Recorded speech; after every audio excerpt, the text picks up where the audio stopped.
Okay, so we have um, three of the Reed family is rescued, but we're still waiting to see what happens to Patty and to Tommy, right?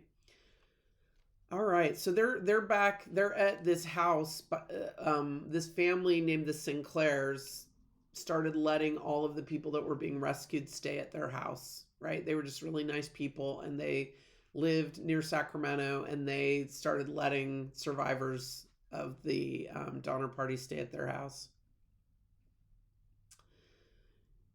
Let's see. But it was not enough to give money, Mrs. Sinclair continued. Men were needed. Most of them were in the army. Your father could have been a captain, but he said a more pressing duty called him. As a lieutenant, he could return to the mountains, recruiting volunteers for the army on his way. As you know, the snow stopped him, but he was not ready to give up. He went south to San Jose only to find the people in revolt and the road to Yerba Buena blocked by Francisco Sanchez and his army of Californians. While he was trapped in San Jose, his friend, Mr. McCutcheon, aroused the people of Napa and Sonoma. Did you children know that your father fought on the American side at the Battle of Santa Clara? You mean Pa was in the war too? Asked Jimmy, who had not understood half of what was being said.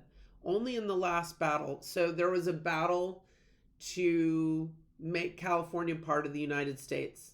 And so that's what they're talking about. Like before he could rescue his family, he needed helpers. And so he joined the military so that he could get people, like he could get people to help him rescue his family. And while he was in the military, he was in some of the battles that happened between Mexico and the United States. You mean Pa was in the war too? Asked Jimmy, who had not understood half of what was being said. Only in the last battle, replied Mrs. Sinclair. After it was over, 8 of his friends signed a petition to the commander of the Navy asking His Excellency to fit out an expedition to proceed on snowshoes to your relief. The petition was turned down. Why? Asked Virginia. The men who signed it asked the same question. She mentioned their names. Among them was John Murphy. Virginia asked about him. Was it his family who built the Murphy-Schallenberger cabin where we stayed? Mrs. Sinclair wasn't sure, but she said she could easily find out. The Murphys are good friends of ours.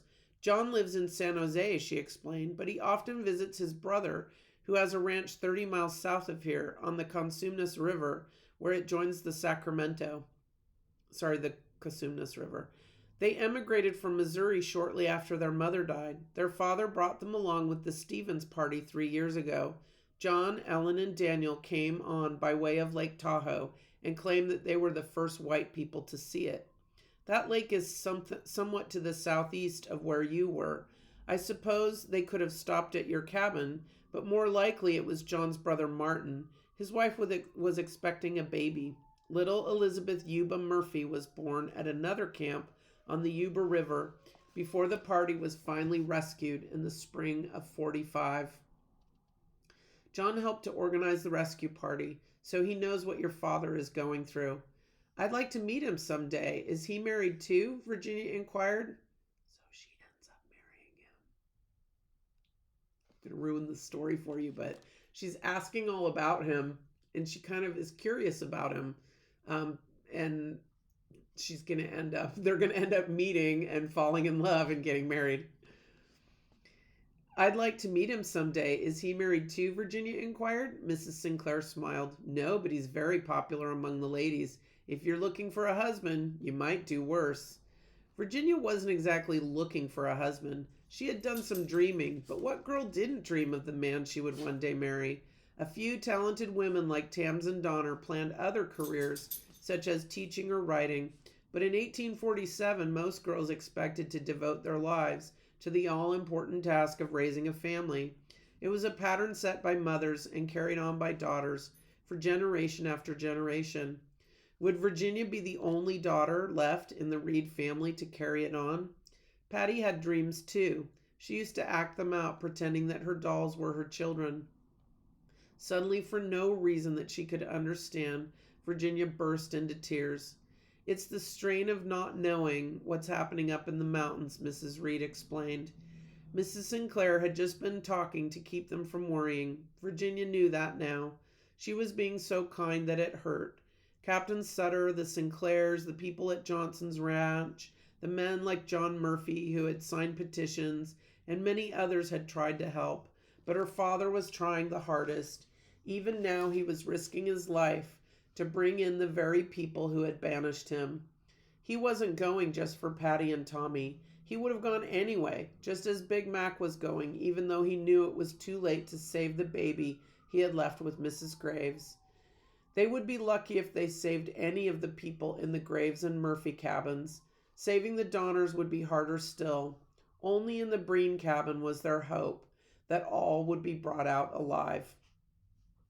That must be where Patty and Tommy were taken. It has to be, Virginia thought. She couldn't bear to think of that witch-like, half-blind Mrs. Murphy or cold-hearted Mrs. Graves looking after her little brother and sister, even for the short time it would take her father to get there. After that, there would be the long trip back. How could Patty and little Tommy stand it? Walking had been so much for them on a clear, sunny day. Now it looked like rain. Standing at the door looking up toward the mountains, Virginia and her mother could see the storm fiends getting ready to let loose their fury. Soon the rain began to fall.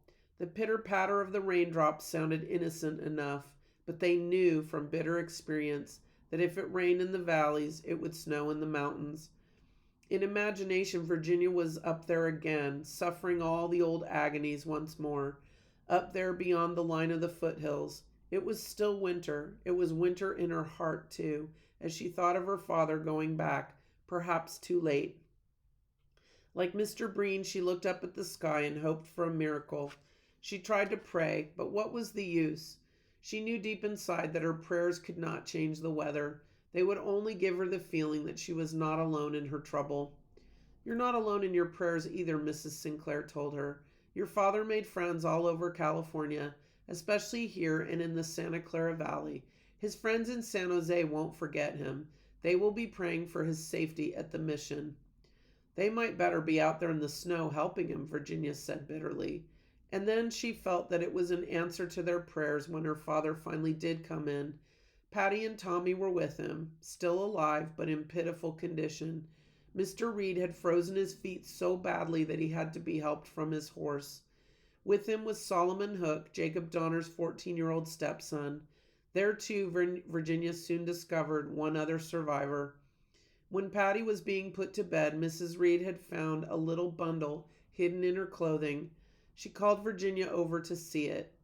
"Here she is," a weak little voice announced from the bed. "I rescued her with my other treasures. Look." "Oh, Patty," Virginia exclaimed as her sister displayed the articles she had hidden in her dress. Among her treasures were the tiny salt cellar she used to fill with sugar for her doll's tea parties, the lock of silvery gray hair that she had snipped from grandmother's head way back on the Big Blue, and last but not least, her precious wooden dolly. So here she is with her doll, showing Virginia her doll that she saved. All right. So, "Doesn't she look happy?" Patty asked. The painted smile was still there, but somehow it seemed to have a little sadness in it too. So few had been rescued. Why hadn't the others come? How could this be a happy family reunion when other families were still starving out in the snow? And the next chapter is called "The Adventure Ends." All right. So let's see. We only have, it ends on page 207, and we're on 179. So we have 40 pages left. And we might get to find out a little bit about what ends up happening to the Reed family. All right. Thank you for joining me. I'll see you later.